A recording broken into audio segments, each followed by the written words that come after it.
Olá pessoal, aqui estamos de novo, dando aí continuidade ao nosso conteúdo trabalhado, tá? Bem galera, conforme vocês já viram, a gente trabalhou poríferos e quinidários.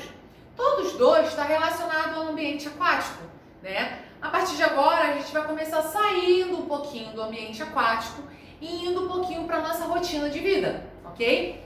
Nós estaremos falando a partir de agora sobre os plateumintos e nemateumintos. Quando vocês olham uma imagem dessa, vocês já pensam assim, ai pronto, agora a professora vai falar de vermes. Cuidado que eu falei na aula passada que a definição em mente que vocês têm de vermes é parasita. Cuidado, tá? Esse é parasita? Até é. Esse também? É. Só que esse aqui não, tá? Esse daqui, para quem não sabe, é uma lombriga. E a imagem aqui são lombrigas que estão dentro do intestino humano. Já aqui é uma tênia, que também está sendo pinçada, que é uma pinça, está sendo pinçada dentro do intestino humano. Esse daqui, para quem não conhece, é uma planária. A planária, ela não é um tipo de parasita. Ela é um indivíduo de vida livre, tá? Tanto, no caso, a lombriga, ela é do grupo nemateumintos. A tênia e a planária faz parte do grupo plateumintos, tá bom? Bom, então a gente vai estar falando sobre os conteúdos relacionados no seu livro didático da página 9 e seguiremos até a sua página 14, ok?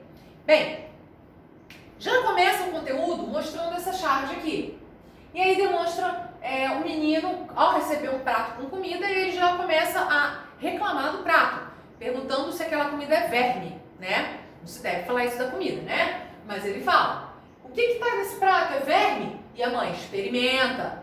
Aí ele, quer dizer então que eu vou odiar essa comida? Experimenta. Então, o questionamento dele era, essa comida é um verme?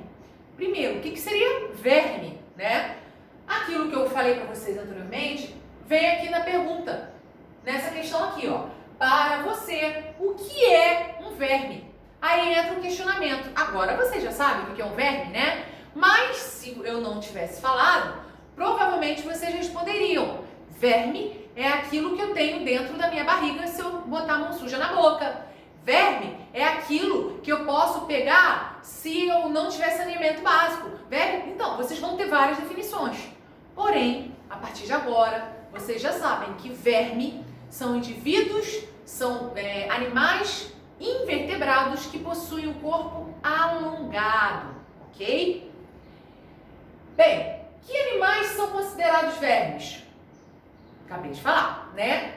Discuta esse assunto com seus colegas. Depois escreva a conclusão de que você chegar.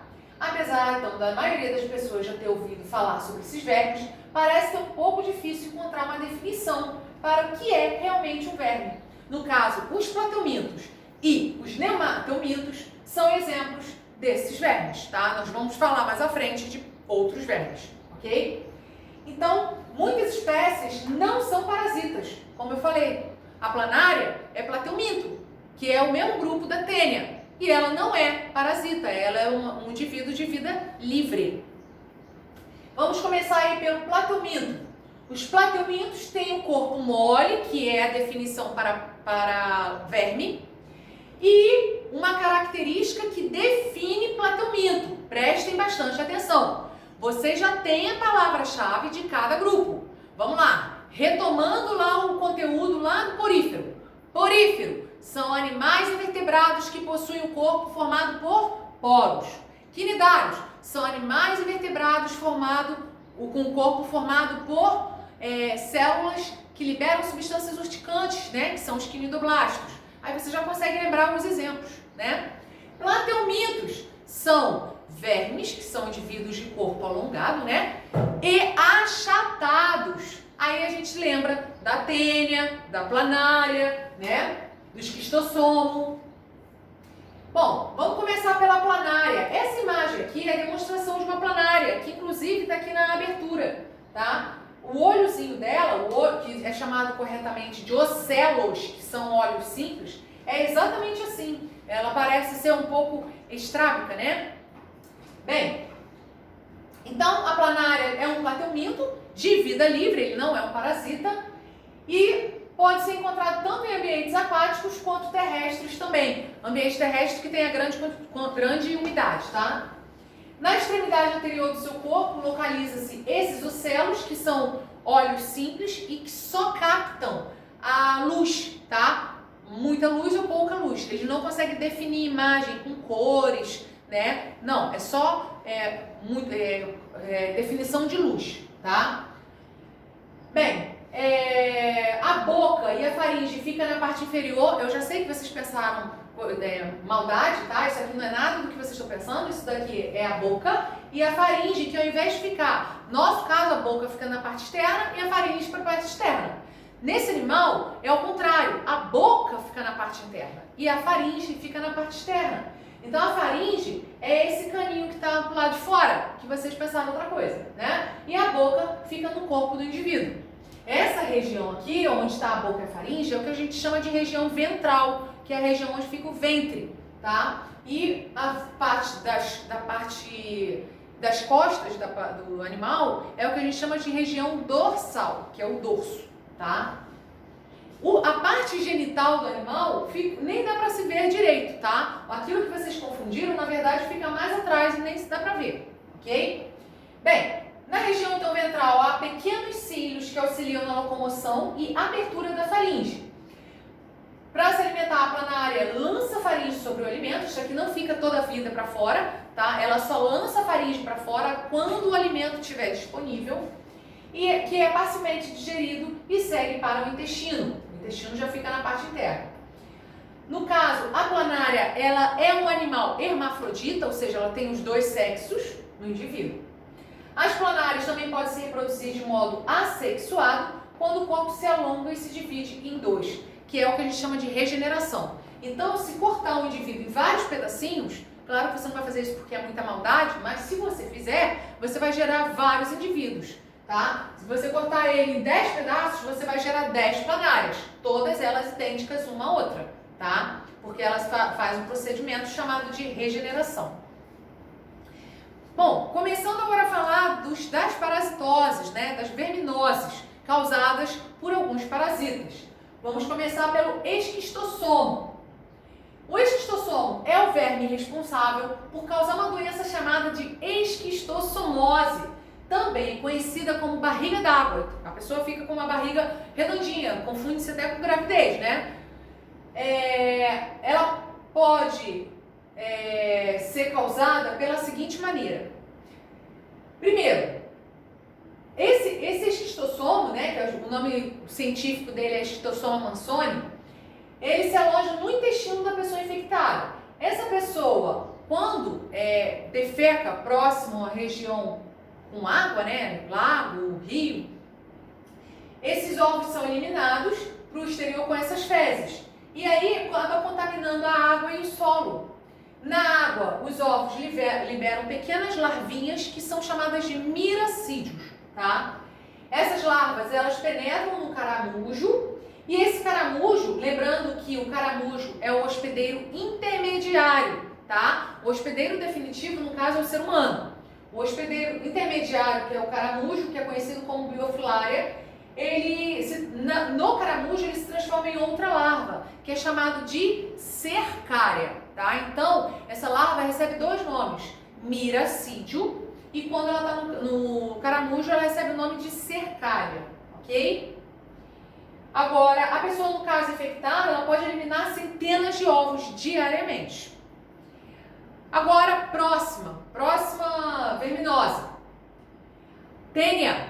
Essa daí vocês ouvem falar sobre os riscos que se tem e sobre o que pode levar, porque é sério, né? É uma verminose que pode causar danos, principalmente neurológicos, tá? Então, é bom tomar cuidado, principalmente que eu vou dar uns tópicos aqui, vocês têm que observar que são cuidados básicos na nossa rotina, tá? Principalmente na alimentação. Tênia, conhecida como solitária, por quê? Porque ela vive basicamente sozinha, né? Ela é responsável por causar a doença chamada de teníase, que é um nome referente ao nome dela, Tênia, né? A tênia tem dois tipos de tênia, né? Tênia solium e tênia saginata. A tênia solium, ela tem o porco como hospedeiro. Lembrando, ela tem o porco como hospedeiro e a tênia saginata tem o boi como hospedeiro, tá? Boi, a vaca como hospedeiro. No caso, as tênias, elas são hermafroditas, motivo do qual ela recebe o nome também de solitária, porque ela não precisa de parceiro para ver a reprodução, tá? Motivo do qual ela recebe o nome de solitária. Então as tênias, elas são hermafroditas e produzem seu próprio gameta feminino e masculino. Agora, quando eu estou falando de tênia, teníase, como que se dá isso daí? Comendo carne de porco ou de boi mal cozida, você já está correndo um sério risco de, se essa carne estiver contaminada com a larva da tênia, você vai ter teníase, tá? Se essa carne estiver com a larva da tênia, você vai ter teníase. Agora, se essa carne estiver com os ovos da tênia, pode-se ter uma doença chamada cisticercose, que ainda é pior ainda, tá? Essa cisticercose, os ovos, eles, quando eclodem, essas larvas se instalam nos músculos e no cérebro, ok? Causando danos neurológicos, ok? Então, conforme está ali, ó, se uma pessoa ingerir os ovos da tênia solium, podem estar presentes na água ou em alimentos contaminados, ela adquire cisticercose. Nessa doença, as larvas que eclodem dos ovos, que são os cisticercos, podem se alojar no cérebro, originando a neurocisticercose. Eu sei que vocês têm costume, né? Alguns de vocês gostam de ver algumas séries e um deles vocês gostam também de um deles que a gente comentava em sala, que era o Dr. House, né? Dr. House, o primeiro episódio da primeira temporada, mostra exatamente os danos que pode causar uma simples cisticercose, tá? Que pode levar a óbito, tá? Pode levar à morte, beleza? Aqui está mostrando o ciclo da tênia. O ciclo da tênia, que está demonstrando a foto do verme adulto, e o processo do ciclo da tênia solium. Organize as ideias. Analise novamente o ciclo de vida da tênia solium e pense em algumas formas de se evitar a doença. Anote suas conclusões. Lembre-se de que para evitar a doença é preciso quebrar o ciclo. Lembre-se também que o cisticerco presente no músculo morre em contato com altas temperaturas. No caso, isso é a carne que você vai ingerir. Então, o que está querendo dizer isso? Se você cozinhar bem, né, carne bem passada, vai morrer, porque ela morre em altas temperaturas. Então, lembre-se, para evitar a doença, é preciso quebrar o ciclo. O que você tem que anotar, então, das suas conclusões? Primeiro, saneamento básico é importante? Com certeza. Cuidado com a alimentação de carnes, de porcos e bois? Sim. Comer carne bem cozida? Sim, né? Enfim. Qual a importância ecológica dos plateumintos? Muitos plateumintos, eles são de vida livre e vivem no solo, ambientes aquáticos, podem se alimentar de animais, tendo grande importância na degradação da matéria orgânica. Então, eles são responsáveis por decompor a matéria orgânica. Algumas espécies são de vida livre e são bioindicadores. De novo, lembra que a gente falou das esponjas serem bioindicadores? Então, os plateumintos também são bioindicadores de poluição, tá? Próximo grupo, nemateumintos. Nemateumintos são vermes de corpo cilíndrico. Opa! Então, são vermes, então eles são alongados, né? São animais invertebrados alongados de corpo cilíndrico. Então, é cilíndrico, não é achatado, é cilíndrico, né? Alongado e com as extremidades afiladas. Então, tem as extremidades do seu corpo meio afilado. A maioria deles é encontrada em vida livre, mas alguns deles são parasitas. Vamos começar pelos parasitas, Ancylostomum e Necator. O Ancylostomum do Denali e o Necator americanos são dois nemátodos responsáveis por causar uma doença chamada de ancilostomíase, também chamada popularmente como amarelão, tá? Esse amarelão, pessoal, é gerado, a pessoa fica amarela porque ela acaba ficando anêmica, né? Ele absorve os nutrientes, a pessoa começa a não conseguir repor os nutrientes necessários para o seu corpo e começa a ficar anêmica. Então ela vai começando a ficar amarelada, tá? Porque esse ancilostoma, ele se alimenta do sangue humano. Esses vermes apresentam sexos separados e normalmente as fêmeas são maiores que os machos. No caso, o hospedeiro, quando defeca, né, esses ovos são eliminados nas fezes. Agora, um detalhe muito importante em comparação a outras verminoses é que nesse caso aqui, a ancilostomia não é adquirida pela alimentação. Essa doença já é adquirida, não é adquirida pela ingestão de ovos, no caso, né? Ela é adquirida pela penetração das larvas pela pele, ok? Então, quando a pessoa anda descalça, por exemplo, no solo contaminado, ela corre o risco de adquirir ancilostomíase. Bem, lá no seu livro em Conexões, ele fala um pouco sobre Adolf Lutz e a doença ancilostomíase. Na época, pessoal, em 1800, média, alguns médicos acreditavam que vermes intestinais era bom para nós, né? Eles poderiam ser benéficos, separando então os resíduos alimentares. Hoje em dia a gente sabe que não é assim, eles não separam resíduo alimentar nenhum. Eles absorvem, eles roubam de nós os nossos nutrientes, tá? Só que a gente só sabe disso hoje graças a um pesquisador que foi Adolf Lutz. Ele, em 1855, publicou uma série de trabalhos relacionados a essa doença e abordou os aspectos históricos, geográficos e também biológicos e como a interferência deles na disseminação de várias verminoses, contribuindo assim para a campanha de saneamento no Brasil. Foi a partir dessa época que realmente começou a priorizar o saneamento no Brasil, tá? Que até então não se tinha essa importância, não se dava muita importância para isso. Importância ecológica dos nematódios.